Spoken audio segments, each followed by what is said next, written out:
जय श्रीमन्नारायण, जय गंगा मैया की जय। आज नवम श्राद्ध है। नवम श्राद्ध के शुभ तिथि पर हम ऋषिकेश आए हुए हैं और ऋषिकेश में लक्ष्मण झूला पर आए हैं। ये आपको लक्ष्मण झूला का वहाँ दर्शन हो रहा है। गंगा मैया के पास आकर हमने यहाँ पर पितृ तर्पण किया है, गंगा स्नान कर रहे हैं।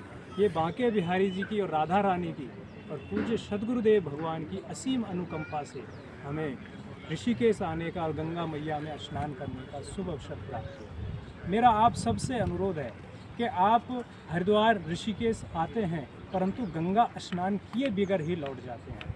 स्विमिंग पूल में स्नान करना मंजूर है आपको। जो स्नान नहाने के लिए बने होते हैं, क्या कहते हैं उनको, उनका नाम कुछ है ऐसा है, पता नहीं, नॉन स्पॉट क्या कहते हैं उनको, पता नहीं। तो वहाँ जाकर स्नान करना आप नहाना पसंद करते हैं। गंगा जी में थोड़ी सी मिट्टी देखकर आपका मन नहीं करता कि आप गंगा जी में स्नान करें। इस गंगा मैया को लाने में 3 पीढ़ियों ने तपस्या की। 3 पीढ़ियों ने तपस्या करके राजा सगर ने उनके पुत्र अंशुमान ने और भागीरथी ने 3 पीढ़ियों की तपस्या करने के बाद स्वर्गलोक से गंगा मैया यहाँ पृथ्वी पर आई।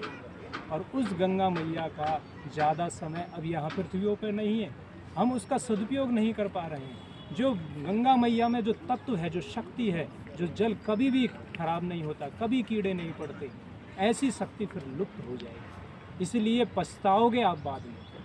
पछताने से पहले गंगा जी आते हैं, हरिद्वार आते हैं, ऋषिकेश आते हैं तो ज़रूर गंगा मैया में अवश्य स्नान कीजिए। अवश्य स्नान करने से गंगा मैया का आशीर्वाद प्राप्त होता है, पितरों की तृप्ति होती है और हमारे देवी देवता प्रसन्न होकर हमें आशीष देते हैं। जो हमारे घर में आज टेंशन है, तनाव है, जो परेशानियां हैं, हम सब चीज़ सुविधा होते हुए भी असंतुष्ट हैं। क्यों हैं?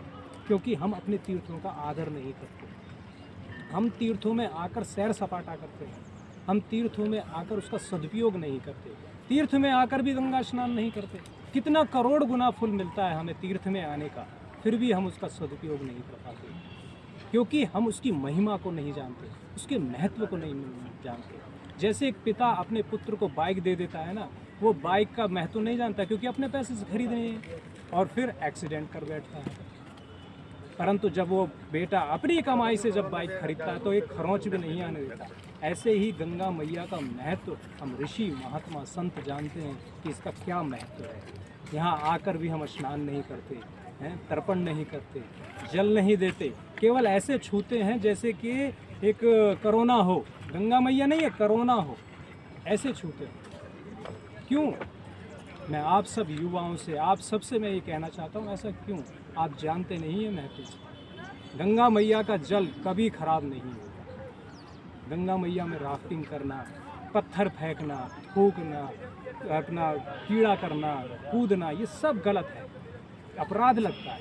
आप पूजा नहीं कर सकते तो पत्थर मत फेंकिए। आप पूजा नहीं कर सकते, थूकिए मत। आप स्नान नहीं कर सकते तो कम से कम पत्थर मत फेंकिए। अपनी माँ के ऊपर कोई पत्थर फेंकता है? ये गंगा माँ है, माँ। इसके महत्व को आप जब समझेंगे ना, हम मरते समय अपने पूर्वजों को क्या देते हैं? मुख में गंगा जल देते हैं। जब गंगा ही नहीं रहेगी, जल ही नहीं रहेगा तो किसको दोगे आप?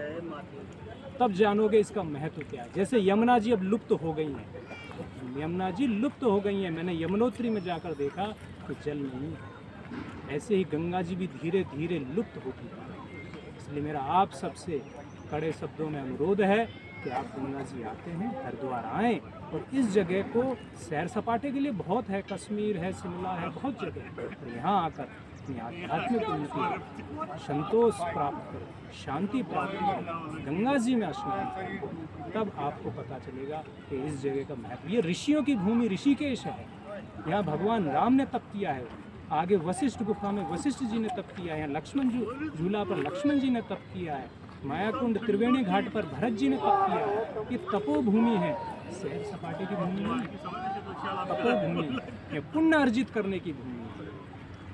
इसलिए मेरा आप सबसे अनुरोध है, पितृपक्ष में जब भी कभी आएँ, गंगा जी स्नान करें और गंगा मैया को बार बार प्रणाम करें, बार बार धन्यवाद दें कि हम लोगों की मुक्ति के लिए पाए।